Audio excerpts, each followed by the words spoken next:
ये लड़की देखने में बदसूरत होने के कारण कॉलेज में कोई उसे पसंद नहीं करता था, लेकिन उसकी पढ़ाई में गहरी रुचि थी।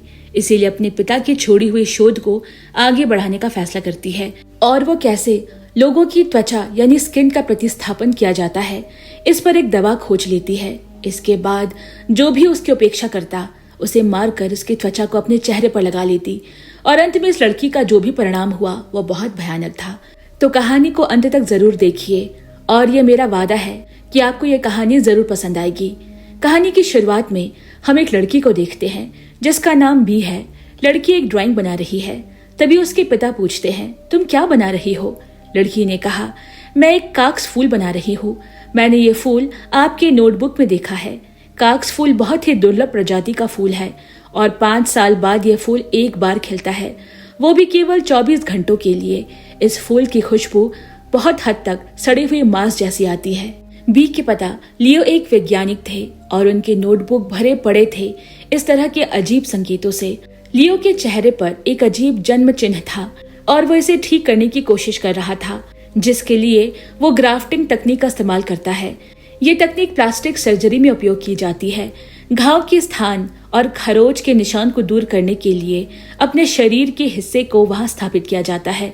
लेकिन लियो सर्जरी के बिना एक नई चिकित्सा विधि खोज रहा था जिसमें विशेष तकनीक से त्वचा की टिश्यू खुद ब खुद मिल जाएंगे और इस शोध कार्य में लियो लगभग सफल हो गया था। इसीलिए उसने पहली बार अपने ऊपर इस तकनीक को आजमाया। लियो ने अपनी त्वचा को काटकर अपने जन्म चिन्ह वाले स्थान पर लगा दिया और वो उसकी त्वचा में मिल गया। लेकिन धीरे धीरे वो त्वचा पूरे चेहरे में फैलने लगी। इसकी वजह से उसका चेहरा और नाक बंद होने लगे और वो सांस नहीं ले पा रहा था। बिना कोई रास्ता देखे उसने अपने चेहरे पर चाकू चलाना शुरू किया और चेहरे को काटकर सांस लेने की कोशिश की। लेकिन कुछ ही वक्त में उसका चेहरा फिर बंद हो गया। जितनी बार लियो अपने चेहरे को खोलने की कोशिश करता वो फिर से बंद हो जाता। जब बी ने अपने पिता को इस हालत में देखा तो उसके पिता का चेहरा खोलने की कोशिश करती है। वो बार बार अपने पिता के चेहरे पर चाकू चलाने लगी। धीरे धीरे उसके पिता की आंखें बंद होने लगी और यहीं उसके पिता की खतरनाक तरीके से मौत हो जाती है। इस घटना को कई साल बीत जाते हैं। अब उसकी शादी हो चुकी है। उसके गालों पर भी पिता जैसे ही जन्म चिन्ह है, इसीलिए उसे लगता है कि वो बहुत ही कुरूप है। इसी कारण उसकी सामाजिक जिंदगी खराब थी। कोई उसे बात नहीं करना चाहता था और उसके कोई दोस्त भी नहीं थे और इसी वजह से बी बहुत दुखी थी। वो अपने पिता के शोध को सफल बनाना चाहती थी क्योंकि उसकी चिकित्सा का यही एकमात्र उपाय था। इससे वो खुद को ठीक कर सकेगी और अपने पिता के अधूरे कार्य को पूरा करके उन्हें गर्व महसूस कराना चाहती थी। इसीलिए उसने कड़ी मेहनत की और न्यूजीलैंड के कॉलेज में उसे स्कॉलरशिप भी मिल गई। इसके बाद वो न्यूजीलैंड शिफ्ट हो जाती है। वहां पर उसकी आंटी उसे अपने घर ले गई, जहां उनका एक कुत्ता जिसका नाम विकी है उसे देखकर भौंकने लगा। तभी उसकी कजन आकर उसे चुप कराती है। उसका नाम एंजेला है। उसके घने बाल और सुंदर चेहरे को देखकर उसे थोड़ी ईर्ष्या होती है कि अगर उसकी त्वचा भी उसकी तरह होती तो कितना अच्छा होता। एंजेला बहुत हद तक अलग स्वभाव की थी। हालांकि वो चीनी थी, लेकिन उसे अपनी संस्कृति से खास लगाव नहीं था। यहाँ तक कि उसे चीनी खाना भी पसंद नहीं था। एंजेला अपनी माँ से अंग्रेजी में बातें करती। दूसरी ओर बी चीनी संस्कृति को पसंद करती और उसके नियमों का पालन करती थी। इसी कारण एंजेला की माँ उसे बहुत पसंद किया करती और एंजेला से कहती कि उसे बहुत कुछ सीखने योग्य है। ये सुनकर एंजेला को बहुत बुरा लगता। फिर जब एंजेला अपने पिता से फोन पर बात कर रही थी तब बी चुपके से सुनने की कोशिश करती है। यह देखकर विकी भौंकने लगा तो वो वहां से भाग गई। लेकिन एंजेला समझ गई कि ये बी का काम है। एंजेला बी को बिल्कुल भी पसंद नहीं करती थी। रात के खाने के समय बी अपने मरे पिता को खाना चढ़ाते हुए कहती है कि आज हम न्यूजीलैंड का खाना खा रहे हैं और अगले दिन मैं आपको चीनी खाना दूंगी। बी ये भी प्रार्थना करती है कि आने वाले कॉलेज का दिन अच्छा जाए। चीनी सभ्यता में अपने पूर्वजों को इसी तरह सम्मान दिखाया जाता है। अगले दिन कॉलेज जाते समय उसे एक बेघर व्यक्ति मिला जिसका नाम जॉन है। वो देखने में बड़ा ही भयानक था, लेकिन मन से बहुत अच्छा इंसान था। जब बी ने उसे कॉलेज का रास्ता पूछा तो उसने उसे बता दिया।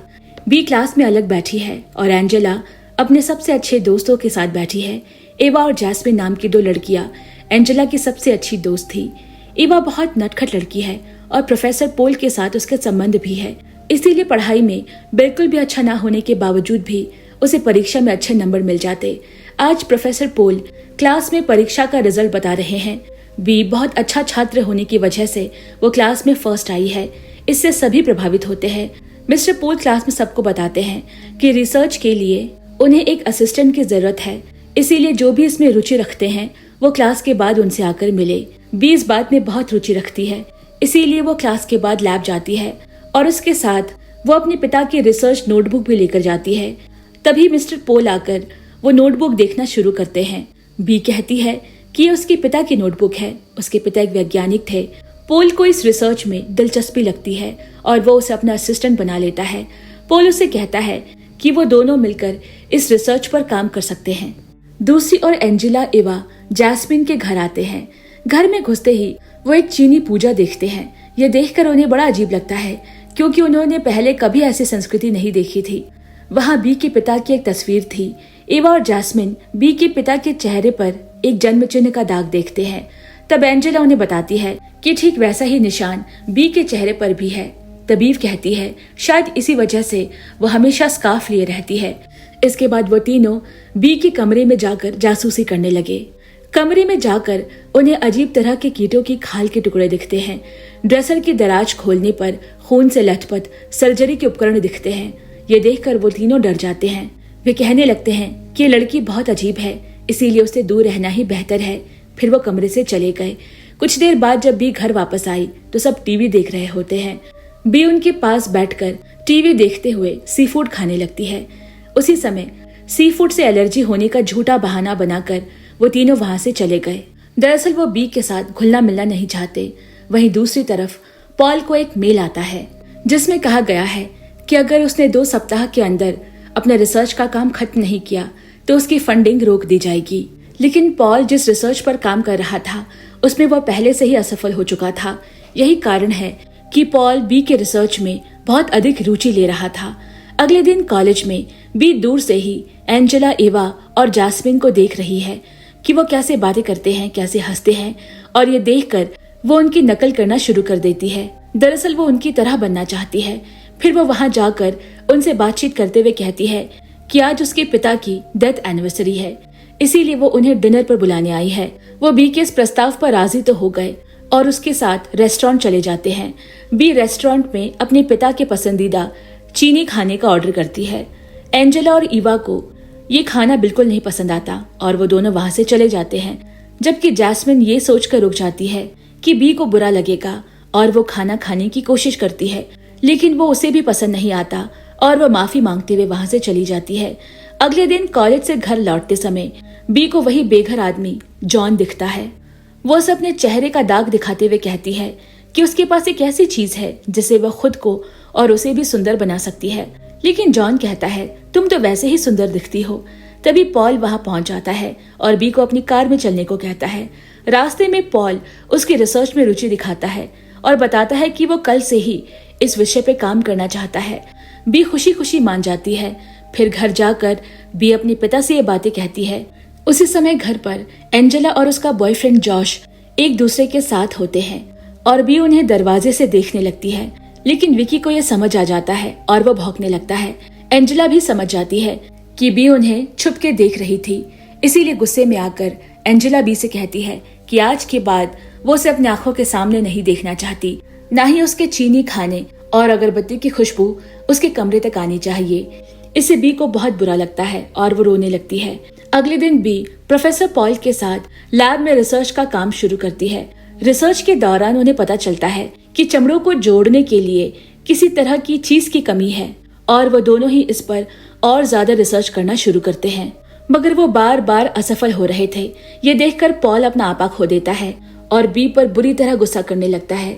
तभी लैब में जैस्मिन आती है और पॉल बी की जगह जैस्मिन को अपना असिस्टेंट बना लेता है। अब यहाँ जैस्मिन और बी एक साथ घर लौट रहे हैं।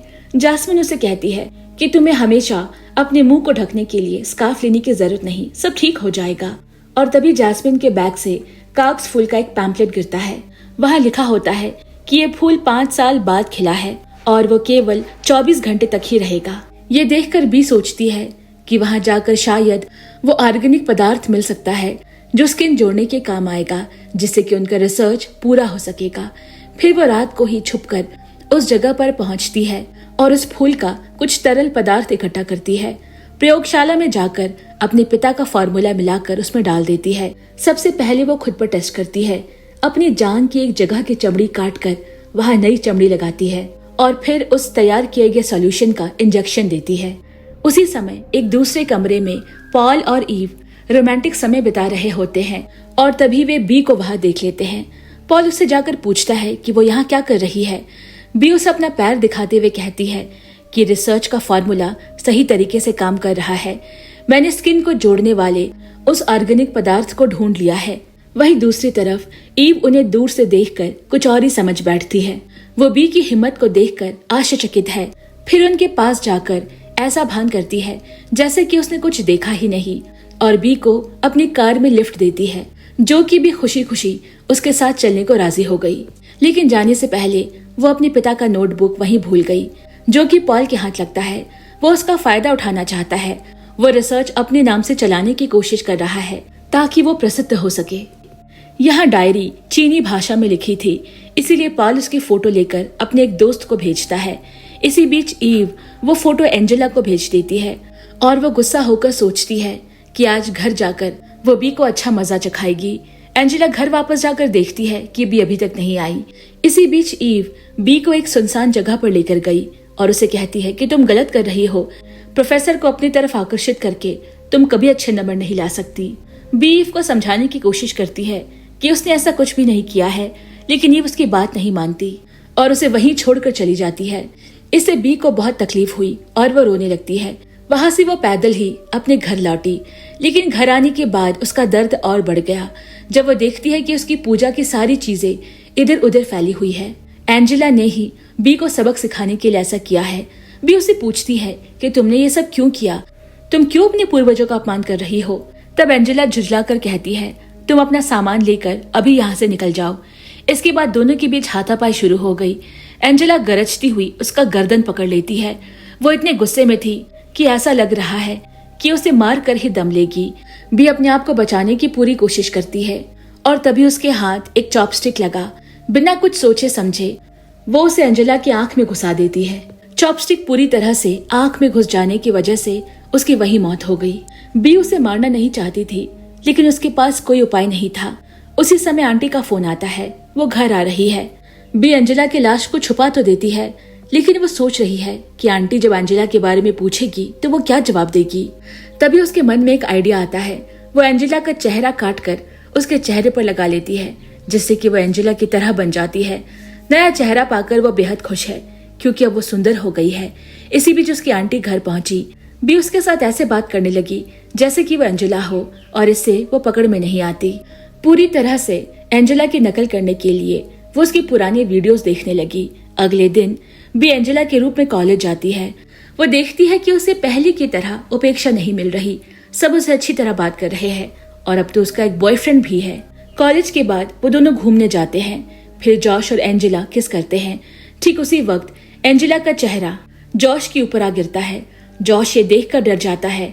बी उससे कहती है कि मैं तुम्हें नुकसान नहीं पहुंचाऊंगी, लेकिन जॉश इतना डर जाता है कि पीछे की ओर खिसकने लगता है और ऊंचाई से गिरने की वजह से उसकी मौत हो जाती है। बी तभी समझ जाती है कि उसकी खोज अभी तक पूरी नहीं हुई है। इस समस्या का हल निकालने के लिए वो अपने पिता का नोटबुक खोजने लगती है। तभी उसे याद आता है कि वो नोटबुक लैब में छोड़ आई है। बी पॉल को मैसेज करती है और नोटबुक के बारे में पूछती है, लेकिन पॉल उसे कोई जवाब नहीं देता। पॉल ने उस नोटबुक को ट्रांसलेट कर लिया है और वो समझ चुका है कि चमड़ी को जोड़ने वाली वो ऑर्गेनिक पदार्थ दरअसल काक्स फूल है। दूसरी तरफ बी उस सिरम का इस्तेमाल करके फिर से एंजेला की त्वचा वापस लगा लेती है। उधर पॉल काक्स फूल की तलाश में उस जगह जाता है, लेकिन फूल अब तक सूख चुका था। पॉल वहाँ कुछ तरल पदार्थ खोज लेता है। वहीं बी अपनी नोटबुक को खोजते खोजते लैब तक पहुँच जाती है, लेकिन वो उसे कहीं नहीं मिलता। तब वो समझ जाती है कि नोटबुक पॉल के पास है। बी पॉल को फोन करके नोटबुक वापस मांगती है, लेकिन पॉल कहता है कि वह नोटबुक नहीं दे सकता क्योंकि अब ये रिसर्च उसकी है। बी समझ जाती है कि पॉल ने उसके साथ धोखा किया है। वो निराश होकर वहां से वापस आ जाती है। उसके बाद पॉल लैब लौटते समय देखता है कि वहां का सारा सामान बिखरा पड़ा है। वो समझ जाता है कि ये काम बी का है। इधर बी ध्यान देती है कि उसकी स्किन खराब हो रही है और वो ईव को मारने का प्लान बनाती है। एक रात वो ईव को अपने घर पर इनवाइट करती है और मौका देखकर उस पर हमला कर देती है। ईव किसी तरह वहां से बचकर भागने की कोशिश करती है, लेकिन गेट बंद था, इसीलिए वो क्या करे समझ नहीं पाती और पानी से भरे स्विमिंग पूल में छुप जाती है। वहीं बी एक ड्रिल मशीन लेकर उसे ढूंढ रही है। पानी के ऊपर तैरती बुलबुलों को देखकर वो समझ जाती है कि ईव यहीं छिपी है और वो उसके बालों को पकड़कर उसके सर के अंदर ड्रिल मशीन घुसा देती है, जिस वजह से वो वहीं मारी गई। उसके बाद वो ईव का चेहरा खोलकर अपने चेहरे पर लगाती है और पूरी तरह ईव के जैसे दिखने के लिए वो आंखों में लेंस भी लगाती है। फिर वो पुरानी वीडियो देखकर उसकी नकल करने लगी। ईव बनने का उसका एक मकसद है और वो है पॉल से उसके पिता की नोटबुक वापस लेना। सुबह पुलिस उनके घर आती है जॉश के मर्डर केस के आधार पर, क्योंकि उन्हें एंजेला पर शक होता है। पुलिस बी से पूछती है कि एंजेला कहाँ है। बी ने बताया कि वो घर पर नहीं। इसके बाद जब वो कॉलेज जाती है तो देखती है कि पुलिस सभी को एंजेला के बारे में पूछताछ कर रही है। फिर भी ईव का रूप लेकर पॉल के घर गई, लेकिन पॉल उस पदार्थ को बनाने में व्यस्त है, इसीलिए उसे जाने को कह देता है। उसके कुछ वक्त बाद पॉल अंत में वो सीरम बनाने में सफल हो गया। फिर उसने ईव को फोन किया और कहा, मैंने सीरम बना लिया है, इसीलिए तुम मेरे घर आ जाओ। इसके बाद बी जब पॉल के घर जाती है तब पॉल अपने एक दोस्त के साथ फोन पर व्यस्त होता है। इस मौके का फायदा उठाकर वो उस नोटबुक को खोजने लगी। वो नोटबुक तो नहीं ढूंढ पाती, लेकिन उसके हाथ पॉल के द्वारा बनाई गई सीरम लग जाती है। फिर वो सीरम को लेकर तबीयत खराब होने का बहाना बनाकर वहां से चली गई। पॉल को उस पर शक होता है और उसने जाकर देखा तो उसकी खोज की हुई दवा वहां नहीं है। पॉल समझ जाता है कि बी उससे मिलने आई थी। ईव का चेहरा भी खराब होने की वजह से बी उसे खोलने पर मजबूर हो जाती है। उसी समय जैस्मिन वहां आ गई। जैस्मिन उसे ईव के कपड़ों में देखकर कहती है कि वो इसे क्यों पहने हुए है। तभी वो रोने का नाटक करते हुए कहती है कि सभी मुझे छोड़कर चले गए। जैस्मिन उसे सांत्वना देती है, मगर थोड़ी देर बाद जैसे ही उसने फ्रिज खोला वो वहां ईव का कटा हुआ सर देखती है, मगर उसके चिल्लाने से पहले ही बी उसका मुंह बंद कर देती है और उसे मार डालती है। हालांकि बी यहाँ फूट फूट कर रो रही है, क्योंकि कॉलेज में वो अकेले ही उसकी दोस्त थी। तभी पॉल वहां जाता है और उससे अपने सीरम वापस मांगता है। बी उसे कहती है कि वो फ्रिज में रखी है। पॉल जैसे ही फ्रिज को खोलता है तो ईव का कटा हुआ सर और बाकी शरीर देखकर डर जाता है, लेकिन उसके चिल्लाने से पहले ही बी उसे इंजेक्शन देकर बेहोश कर देती है। इसके बाद वो उसके हाथ पांव बांधकर उसे यातना देना शुरू करती है। वो पॉल का गला काट कर उसे फिर से ग्राफ्टिंग के जरिए जोड़ देती है, लेकिन बी इसके लिए उसका सीरम नहीं इस्तेमाल करती, बल्कि अपने पिता द्वारा बनाई गई उस दवा का प्रयोग करती है। और देखते ही देखते पॉल के शरीर पर उस त्वचा की टिश्यू फैलने लगती है। बी उसके मुंह पर एक स्ट्रॉ बना देती है जिससे कि वह सांस ले सके। तभी उसके पड़ोस की आंटी वहां पहुंच गई, क्योंकि उनका कुत्ता विकी बहुत देर से भौंक रहा था। पड़ोस की महिला इस दृश्य को देखकर डर जाती है और वहां से भागकर पुलिस को सब कुछ बता देती है। इधर बी पुलिस से बचकर इधर उधर भागने लगती है। रास्ते में उसकी मुलाकात जॉन से होती है। वो पुलिस से उसे बचाने के लिए जॉन से अनुरोध करती है और जॉन उसकी मदद के लिए उसे अपने कंबल में छुपा लेता है। तभी पुलिस वहां गई और उसे पूछती है कि क्या उसने किसी लड़की को यहाँ देखा है। जॉन उन्हें भटकाने के लिए दूसरी दिशा में भेज देता है, लेकिन इस समय बी के हाथ में मौजूद वो सीरम की बोतल टूट जाती है। उधर पुलिस को एंजेला के घर से 3 लड़कियों का शव मिला।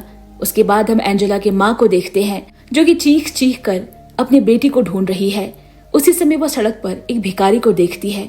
उसका चेहरा इतना भद्दा था कि वो उसे देखते ही डर गई और वहां से भाग जाती है। वो भिखारी और कोई नहीं बल्कि बी और जॉन थे। वो सीरम जो बी ने बनाया था वो केवल कुछ समय के लिए टिश्यू को जोड़ पाता है, लेकिन जो सीरम पॉल ने बनाया था उस पे एक बार अगर स्किन जुड़ जाए तो उसे अलग करना असंभव है और अब बी को जीवन भर ऐसे ही जीना पड़ेगा। यही उसके कर्मों का फल है और फिल्म यहीं पर समाप्त होती है। तो दोस्तों, आपको ये फिल्म कैसी लगी हमें कमेंट करके जरूर बताएं। कहानी अच्छी लगी हो तो लाइक करें और चैनल को सब्सक्राइब करके हमारा हौसला बढ़ाएं। जल्द ही मिलते हैं एक और कहानी के साथ। तब तक के लिए bye bye and take care.